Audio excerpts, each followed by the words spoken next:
The judge presiding over the federal racketeering trial of rapper Young Thug and others has officially been taken off the case.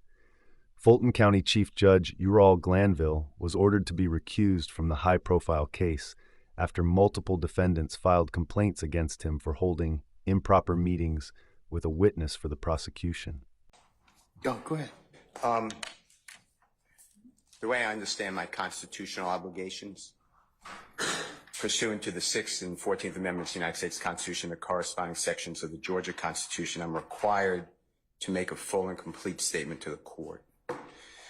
For the record, and if God forbid this goes up on appeal for the appellate courts or another tribunal, commission, or administrative body, I was told, based upon information and belief, that when we arrived at 8:30, 9 o'clock today, we did not come into your courtroom until almost 11:30.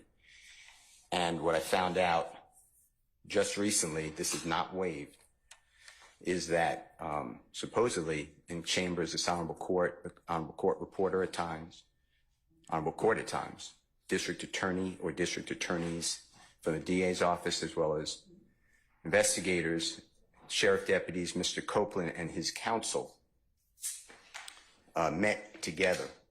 None of the defense team, to my knowledge, was aware that this was going on.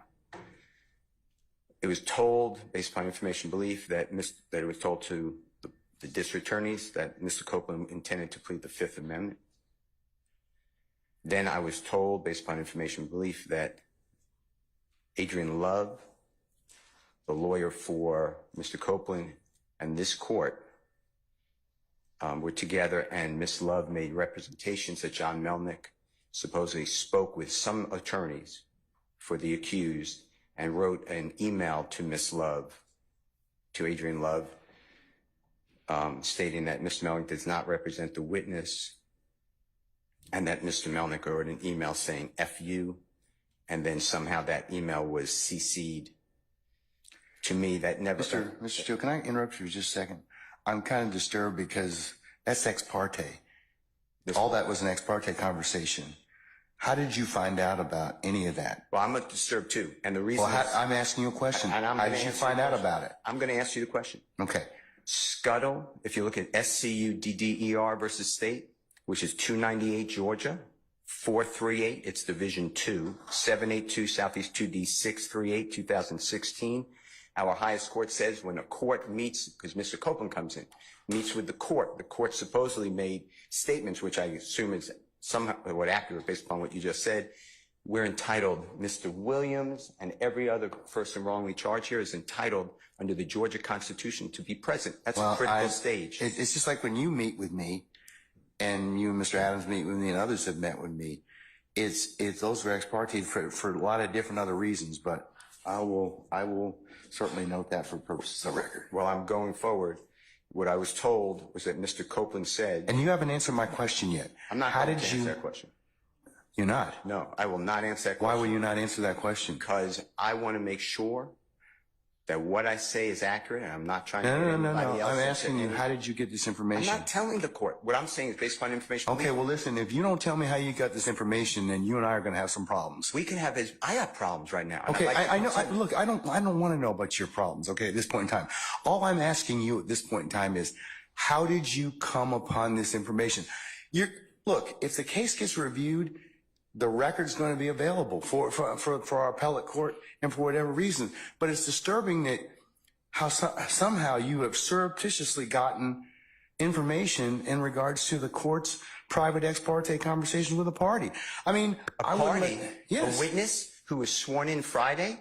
The court's telling, this is what I was told. If this is not true, not true. This court handed Mr. Copeland... Tell me how you got the information. Listen, whatever you want to do... Tell me how you got the information, then we can go ahead and go forward. I'm not going to say that. What I'm going to say is this. I was told, and I hope this concerns the court. It concerns me that you have proprietary information. Why is it proprietary? Or information that you should not be having that was ex parte. Why? With a party. Why? State of Georgia. How about the witness? How about Mr. Copeland, who supposedly announced he's not testifying and he'll sit for 2 years, and then supposedly this honorable court, or excuse me, let me rephrase that, this court supposedly said, I can hold you until the end of this trial. Ms. Hilton supposedly said, actually, all of the defendants and then all 26 people are disposed of. If that's true, what this is coercion, witness intimidation, ex parte communications that we have a constitutional right to be present for. So I understand that you're upset towards me, but I don't know what I did. Mr. Steele, I still want to know, how did you come upon this information? Who told you? What I want to know is, why wasn't I there? Why? Sir, I'm going to hold you in contempt if you don't tell me who tell me who this information was from. I don't come want to be from. held in contempt. Well, I'm not answering that question.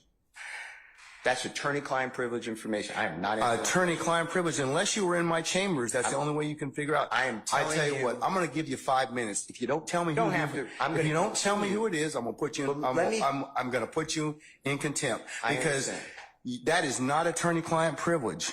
Attorney work product privilege. I am not. How did you get that information supposedly from my chambers? Did somebody tell you? I'm not. You should have told me.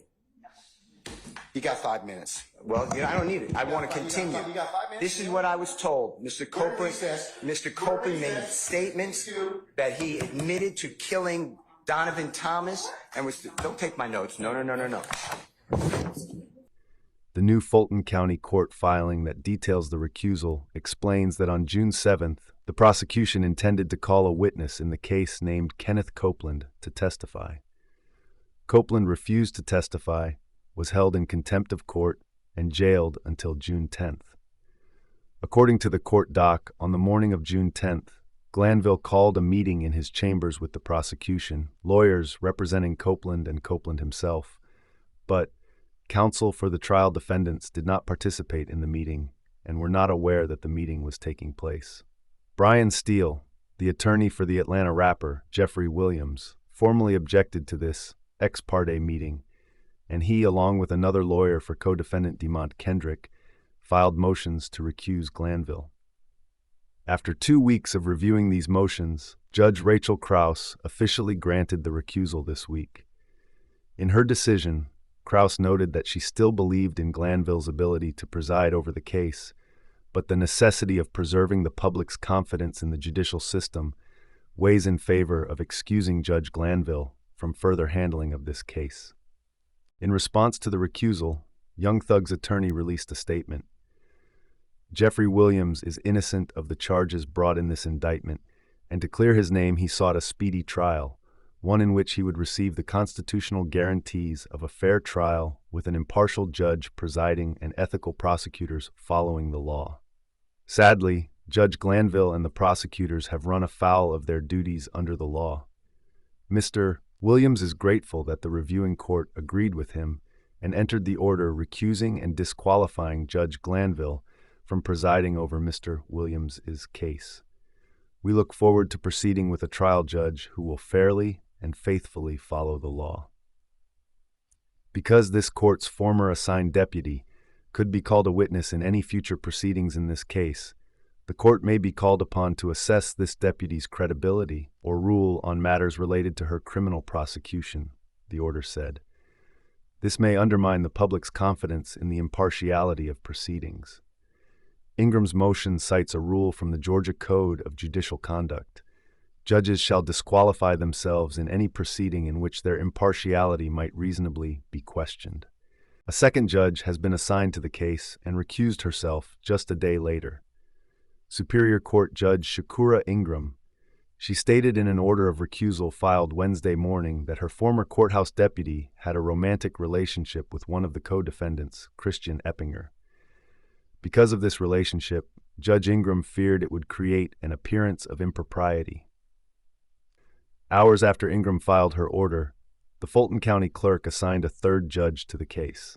Whitaker will be the latest judge to oversee the stop-and-go trial, which has been rife with delays.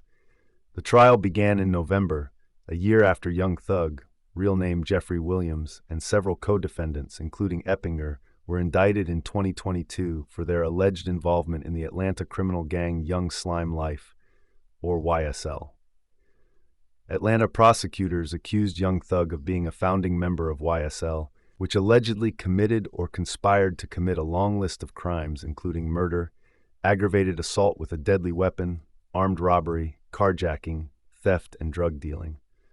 Before the juggling of judges, the YSL trial previously faced multiple interruptions, including an online leak of a juror's identity and a defendant's stabbing in the Fulton County Jail.